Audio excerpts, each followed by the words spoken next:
Who wins in a fight between Mr. Fantastic and Elongated Man? Well, I'll give you the practical answer, then I'll give you the truth. Practically speaking, the answer to this question is the same as that to ones like who wins a fight between the Hulk and the Thing, or Nightwing and Batman, or Iron Man and Captain America, and that is that whoever the writer of the book or movie or TV series featuring the fight in a given instance wants to win under the circumstances will win. And if there were ever to be a major DC Marvel crossover wherein Mr. Fantastic and Elongated Man fought, Mr. Fantastic would probably be the winner, though it might be portrayed as a relatively hard-fought battle between them and one that Mr. Fantastic won primarily by outthinking Elongated Man. Mr. Fantastic is a more popular character due to his advantage of being a prominent MCU character, not to mention other Marvel-associated TV series and movies, being a core member of the Fantastic Four, a cornerstone team in the Marvel Universe, and generally being a milestone part of Marvel Comics, which have been vastly outselling DC Comics recently.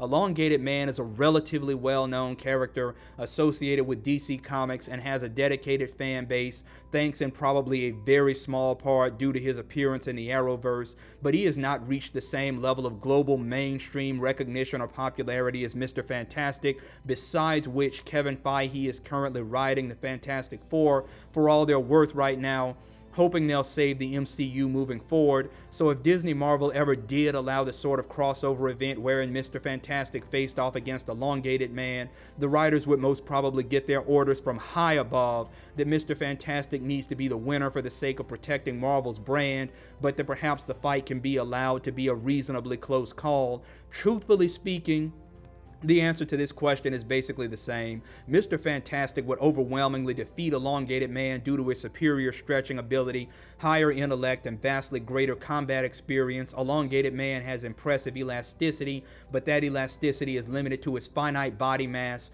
unlike Mr. Fantastic's much greater stretching limit and ability to manipulate his body into complex forms and weapons. Mr. Fantastic's genius-level intellect and combat experience battling cosmic threats also provides a substantial tactical advantage over the more limited abilities of Elongated Man, who is a capable detective with some much less advanced combat experience. And if that were not enough, Mr. Fantastic could also probably just have Elongated Man canceled over silly tweets from 10 years ago. So any realistic fight between them would probably have Elongated Man hold his own for a while and toss a few neat tricks to keep Mr. Fantastic on his toes, but would ultimately end with Mr. Fantastic's unaliving Elongated Man faster than you can say The Flash should have ended with season 3. So you see what I mean when I say